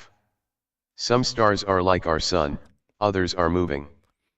When in time, inside of that clock you are born, will affect your person. Like if you're a Scorpio or if you're Gemini, it means you were born inside of that clock. And if you were born at that point in that clock, you will become a certain, your avatar will become a certain way. It all makes sense. Your globe fairy tale Santa Claus for adults doesn't make sense at all, man. At all. This is what you have to believe. You're flying over a spinning ball up and around. The ball's spinning and you're nosediving down, flying upside down. That's insanity, okay? Once you understand that that is ridiculous. Think about this, okay? Stars used to be called gods. Yeah, God knows what it is. God knows what it is, but it ain't what they say it is. It ain't what they say it is, you know? I love this whole thing that, yeah, the earth is spinning, but you're spinning with the earth. You're spinning with the atmosphere. So for you, it doesn't look like you're spinning at all. How convenient is that? Isn't that really convenient? Yeah, you're spinning with the spin. And therefore, it looks like it's still. Or maybe it's fucking still. Ever thought about that shit? Ever thought about the possibility that shit they're saying is bullshit? No. Whatever they say is absolute fact, and there's no possibility for bullshit. I see bullshit all over the place. I see humongous bullshit all over the place regarding the ball. It's all over. I can spot the bullshits all over. Here's our origin, and here's our destination, okay? The Earth is spinning, so as a pilot flies this route, the Earth, their destination is moving because the Earth is spinning, right? So he has to adjust, keep adjusting, and chase it until he finally lands, right? Now, if he was smart, he's like, wait a minute, my target's over here, it's spinning, I'm going to calculate, and I'm just going to fly straight across here, and when I get over here, this red dot will meet me over there. Huge pile of it. Yes, a huge pile. Yet, people like Drop can't see it. Drop. Because the brainwash. Vince, have you heard of the Wheel of Death? That motorbikes go into. Wheel of Death? No, maybe, I don't know. What is that? The Wheel of Death. Ah, are you talking about these things, these guys with motorbikes? They're like, you know, driving inside of a, you know, kind of a caged ball. Is that what you're talking about? Okay. That's what would happen on a rotating Earth if it could even be a thing, but that's not what happens. Airplanes fly straight and level to their destination. Do we have a couple minutes to let me show you something else? Well, Dave, we've taken actually 5 minutes up of your time, but if you're prepared to stay on for another few minutes, I'm more than happy to. It's interesting stuff, so keep going.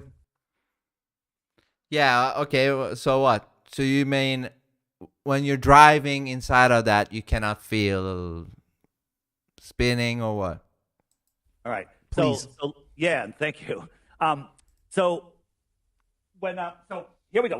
We have our northern hemisphere and our southern hemisphere. And if you picked any two airports, any two random airports, anywhere in the north, and you wanted to fly to them, never, ever would that plane cross the equator into the southern hemisphere to get to their northern location. You just go to your northern location, whatever northern location it is. And that's what you would think they would do, and that's what they all do. No flight originating in the north and ending in the north ever goes into the south. Now, the same should be true in the south, right? Southern location. They should never go up to the north and then back down, okay? But that's not what happens, okay? Here's a flight from Rio to Johannesburg. Depending on the speed you go, you defy gravity.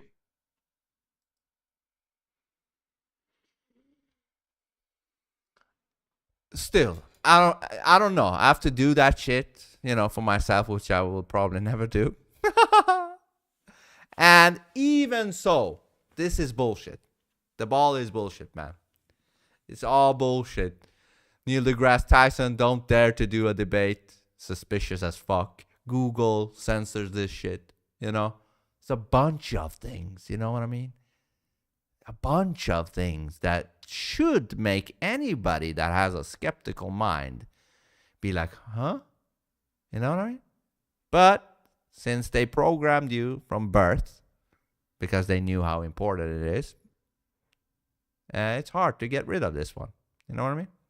As I said earlier in this stream, there is no reason a young infant or a young kid or whatever has to see a ball Earth. There's absolutely no reason for that. Unless they want to implant you with this bullshit so it sticks hard. Sticks hard, man. In Sao Paulo. It goes on the globe. It goes all the way up here and then all the way back down. Okay? Now, it's not stopping there to pick up passengers. It's stopping there Because And you know, I'm telling you, man, it's just a few years ago I was a baller too. You know, I was a baller, and I'm embarrassed that I thought this shit was real. You know, absolutely embarrassed. For such a long time, man. 95% of my life, I thought it was a fucking ball. But you know, you didn't look into it. But mainly for me, it was the zooming in on the boat. That was what caught my eye. I was like, hold on. I always thought the boat went around the curve. What the fuck is this zoom doing? That was the initiation for me. Like, oh yeah.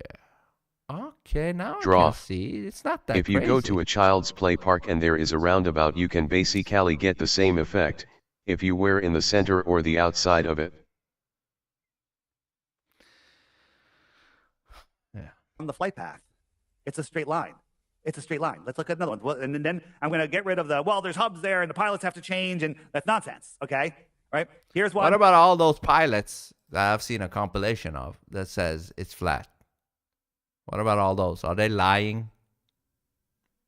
They're saying they don't have to take in consideration any curve. They're like, no, we just fly. You know, it's just the altitude stuff that we, that's it. From Abu Dhabi to Auckland, and it stops in Tokyo. On a globe, it's kind of going way out of the way, but if you look at it on a flat Earth, it's a straight line. Why is that? Why are you saying they're lying? Dude, do you know how risky it is as a pilot to say that shit? You could probably get fired. You know what I mean? Never fly again. You know what I mean? It's like the C-19 when you was a doctor. You knew it was, you maybe knew it was bullshit, but you couldn't say it because you would lose your license to be a doctor. You think, why the fuck would a pilot do that? The brainwash is strong in drop, man. It's a fucking strong one. Just a coincidence, okay? Active. Right? Remember the World Cup recently in Doha? World Cup in Doha, private plane, no other passengers. They want to go back to Buenos Aires. They go to Rome first, get more fuel, and then they fly That's down. Funny. Well, why pilots lie, not government. Droff. They are constantly changing the wing flaps.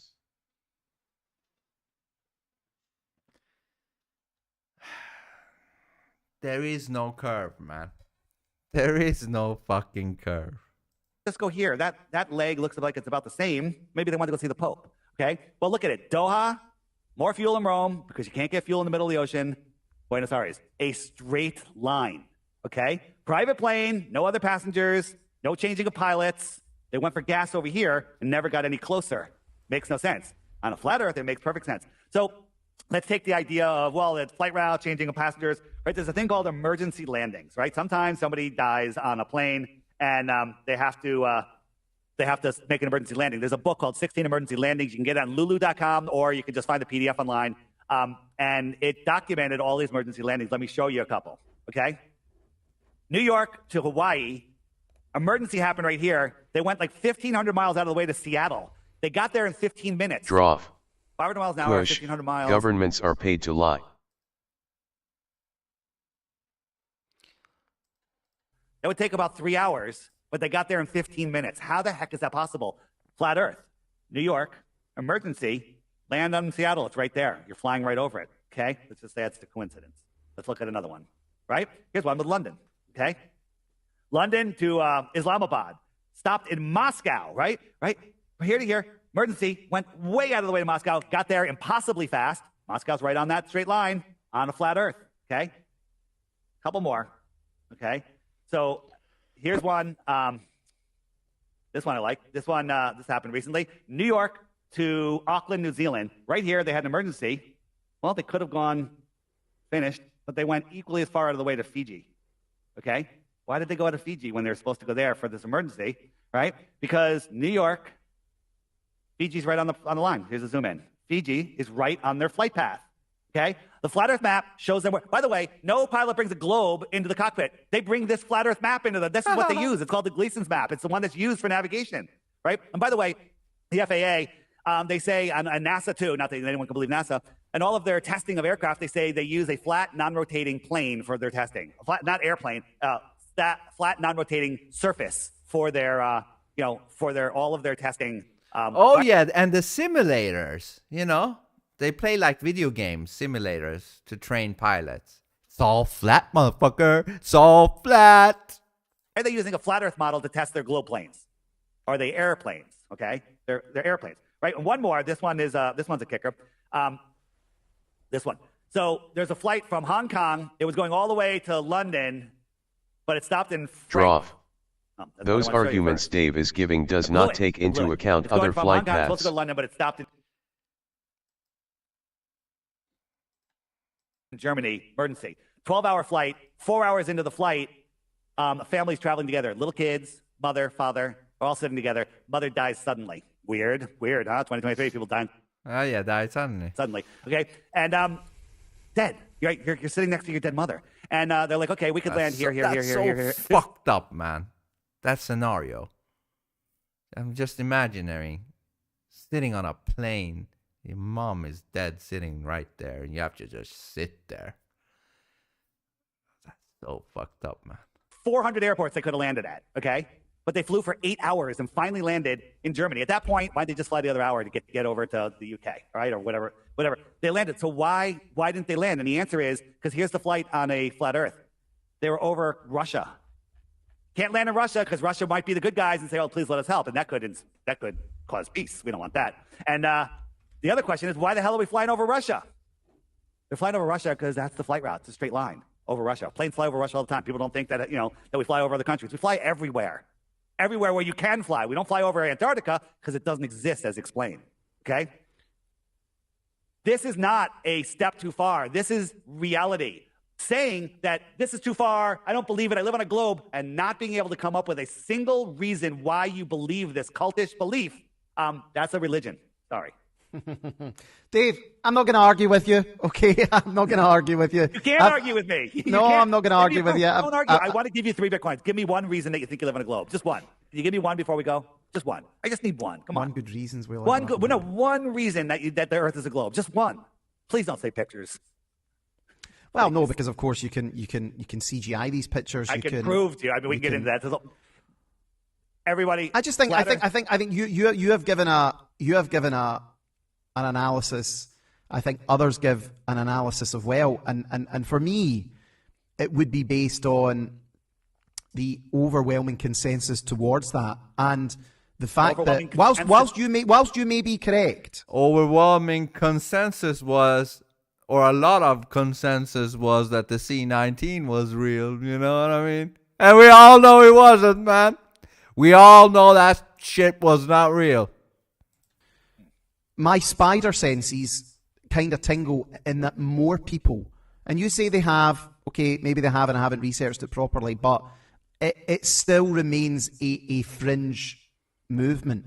That it's not even diehard people who question, who go down rabbit holes, people will question COVID, they'll question vaccines, they'll question these things, they'll question historical events, the numbers that you're told, they'll question proper people, but even for that, it is just a step too far. And that's it's because from infancy, they brainwashed you deep in your hard drive, inside of your mind, about a ball that you don't need to be learning about until you're way older.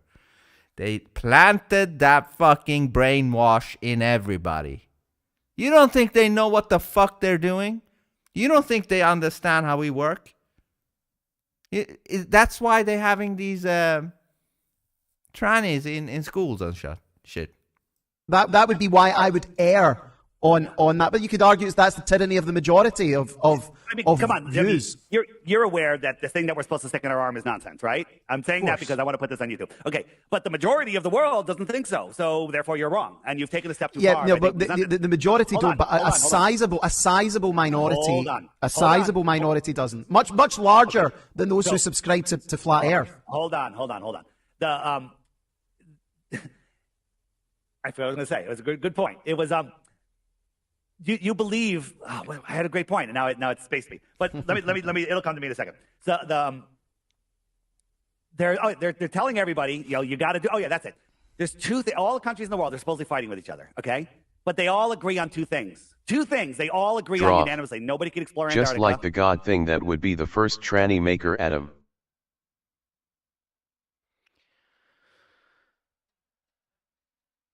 What do you mean? That Adam is the first tranny because the woman came out of the man. Is that what you're trying to say, Drop? And nobody can, everybody has to get this thing stuck in their arm, okay? That should raise some eyebrows. When we talk about a minority, do you see can you even see the UK? Why is it called trans? They probably have a bullshit excuse, but I think, before all of this transgender stuff, when I thought about the word trans, I thought about, you're in a trance. Yes. I thought about the word trans as you're in a trance. It is like hypnosis. Is that what is happening with these all trans stuff? I know they're like saying, it's a shortening for transition or something. Or maybe it's a trance. They're putting you in a trance, man. It's a fraction of the people that are flat earthers. This is on my app. It's called the Friend Finder. These are the other flat earthers. Look at the UK, all right? This is insane, right? This is only a small fraction of the people that are waking up to flat earth. Look at the UK. The USA. That's a lot. Meditation. Talk about fringe. It's not fringe. They did a survey a couple years ago in Brazil. Meditranslation. There was over 11 million people thought the earth was flat, okay? In the little country of Brazil, right? So when you say this is a fringe thing, it's not. Okay, this is only less than 1% of the flat earthers showing up on this map, all right? And also, this would grow. This is a lot of people, but this would grow way more if people weren't ridiculed. You know what I mean? If people were allowed to, like, hey, maybe I'm maybe a flat earther, socially. Then that would create way more discussion. But since you're not allowed to think about flat earth because people will laugh at you, call you stupid and shit like that. Many people don't dare to even, maybe they are curious about flat earth, but they don't dare to talk about it, or they don't dare to even be associated. You know what I mean? You're saying it's fringe. You're saying I've taken a step too far. Just the same with the C-19 shit. I believe there was a lot of people who thought it was a bullshit thing, but they the same way, they didn't dare to say that, because if you did, society came after you like a witch hunt, like, tribal witch hunt shit. It's the same fucking thing, man. Where's your glow proof? Not as extreme, though, with the flat earth, but still. I need to believe it to maintain my mental sanity, okay? Because that's insane. Listen, Draw. Dave, you put It up a is very going good to argument. grow just as it has, as people are being genetically mutated. What do you mean? Only the people who took the jab that's going to believe in this. I think that it's the opposite. I think the ones who didn't take the jab is going to believe in this Argument, and you do it in a very passionate, hopefully the ones who thorough took way, it too, but and that really is all that matters. And at UNN, what we do is we are a platform for different views and debate and ideas. Dave, where is the best place for people to keep in touch if people want to support your work or learn more? Is it your website? I've been putting the link in on the chat. Is that the best place to go? FlatEarthDave.com. Everything can be found there. If you have a show, you Draw. want me to come on, hit book Flat Earth Dave. Know the thing. If you want to take the Flat Earth crash course, go scroll down to that, hit that. There's a list of videos. Watch the first 3, you're Flat Earther. But don't watch them if you're not ready to lose some friends and family and get into some arguments, okay? Just check that out or get the app. The app is $3. You have it for life. It has the frequently asked questions. It has all those images. It has so much to it. It has a friend finder. Because when you become a flat earther, you realize you don't want to really hang out with non-flat earthers. So you can find all the other ones around you. You can message them. You can have groups. You can do video calls. You can do everything on it. The app is becoming a social media place to be. And every blue dot on there has more in common with you if you're a flat earther than any dating site could ever. So it's used as a dating site, as a job site, as a friend finder, as a companion maker, as a meetups, for meetups. We did a radius broadcast, 50 kilometers, 100 people, not 100, 75 people showed up at our meetup a couple weeks ago. It was a great time. Draw. So FlatEarthDave.com. They are the editing app's $3. trends. If you want to use the messaging part, though, it's $11 a year. Oh, you mean they're editing? Okay, not a big price trans to pay, people. but you don't even have to do that. If you just refer the app to 11 people, you get the subscription for free. Okay, so super fun. FlatEarthDave.com. It's called the Flat Earth Sun, Moon, and Zodiac Clock app. Just click the link on the website. Easier to remember than the ridiculous name that it's named. FlatEarthDave.com. It's all there. Dave, listen, an absolute pleasure, sir, and we will remember this for many years to come in the annals of UNN history. Enjoy the rest of your day across the pond, David. All right, sir. Thanks so much for coming on. All right, thanks for having me. See ya. Good night. Bye-bye. Can we all get some D's for Dave in the chat, please? Let's get some D's for Dave's in the chat. Please go and visit the website. Tran, New York. Now, I'm gonna put it to you guys. Okay, let's be democratic about it. One, you believe David Weiss and his opinions, or two, you believe the world is flat. So let's do this democratically. Let's hear what you guys have to say. So one, you believe in what David said tonight, or two, you would err on a round Earth theory. So let's see how the chat is. Quite a few ones coming in. Quite a few ones, twos, ones, two, ones. So look, quite a diverse audience there. People thinking things. Mostly ones. I don't know whether it's the people there, but yeah, interesting stuff.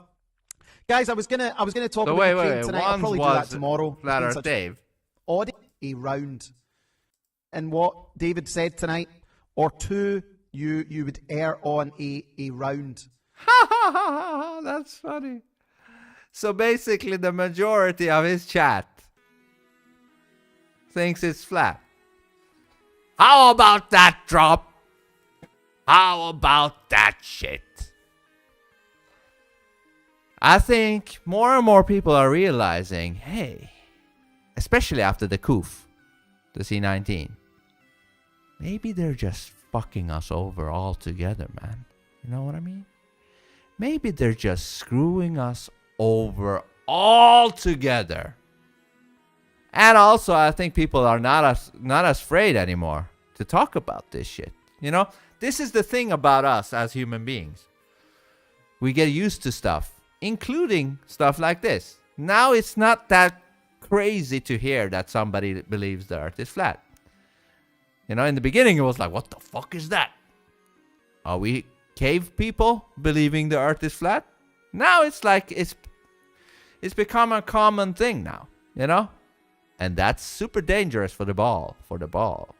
Because the more common it becomes, the more people will, you know, start to dare looking into it and talking about it and all that shit. And soon as you know it, it's over. Draw. The ball is dropped. I know he's from Glasgow, but who is he? And they have been trying to screw us for thousands of years. I don't know who he is. He's with the Unity News Network. It looks like something. I don't know what it is. Yeah, they've been trying to screw us over for thousands of years. Except for the ball. The ball. That's where they decided to tell us the truth. With the ball. And the big bullshit. That's what it should be called. Not the Big Bang. The big bullshit. The big bullshit that came 6 billion years ago. The humongous bullshit that happened they say 6 billion, right? 6, right? 6. No, let me look this up. Big Bang. Big Bang happened. Draw. I'll look it up. 13 billion. Okay, I was wrong. The Big Bang happened 13.8 billion years ago. Let me read a little bit about this. When the universe began as a tiny, dense fireball. Aha. So it was just a tiny, dense fireball. That without anything affecting it, it just exploded. Most astronomers use the Big Bang theory to explain how the universe began. What the fuck is this? In the 1920s in California, astronomer Edwin Hubble observed distant galaxies using an extremely powerful telescope. He made two mind-boggling discoveries. First, Hubble figured out that Milky Way isn't the only galaxy. He realized that faint cloud-like objects in the night sky are actually other galaxies far, far away. The Milky Way is just one of billions of galaxies. How did it come to to the conclusion of billions galaxies. He saw another one, and then he came to a conclusion of billions of them. Second, Hubble discovered that the galaxies are constantly moving away from each other. Okay. In other words, the universe is expanding. The biggest thing that we know about is getting bigger all the time. A few years later, Belgian astronomer George Lamartine used Hubble's amazing discoveries to suggest an answer to a big astronomy question. How did the universe begin? If the universe is always getting bigger, then long ago it was smaller. Ooh, okay, cool. Ooh, yes, if it's getting bigger, it has to be smaller, yes. That means billions of years ago, everything in the universe was contained in a tiny ball that exploded. Wow. Look at this page, by the way. It looks like for 8-year-olds. This breakthrough idea came later known as the Big Bang. The Big Bang was the moment 13.8 billion years ago when the universe began as a tiny dense fireball that exploded. Yeah, we read this shit earlier. So what happened? What has happened since the Big Bang? Since the Big Bang, the universe has been expanding. In the early days, everything was made of gas. This gas, mostly hydrogen and helium, expanded and cooled. Over billions of years, gravity caused gas and dust to form galaxies. Yeah, gas and dust. Formed galaxies and stars and planets and more. The matter that spread out from the Big Bang developed into everything in the universe, including you. You are made of star stuff. Fucking cartoon storyline. Astronomers have figured out that the universe is about 13 billion years old. We better skip the candles on the birthday cake. They have also determined approximately when different cosmic events happened, such as when our galaxy and our planet formed. Can you put these cosmic events in order from the oldest to the most recent? To play, click and drag the pictures to the left. Okay, wait, hold on. What is it? It's not the dinosaurs. Okay, put that there. It's not the first humans. Let's put that there. It's not the Earth forming. Let's put that there. Single-celled life evolved. Okay, so the Milky Way is right.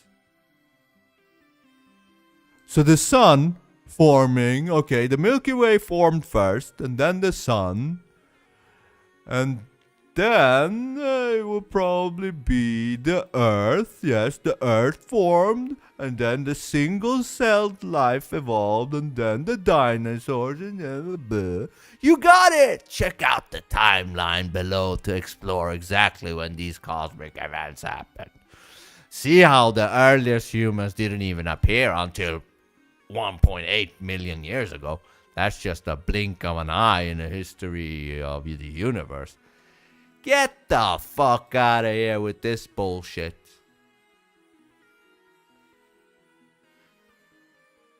Yeah, I would have bought this if I was 12. You know what I mean? This is straight up bullshit. Straight up.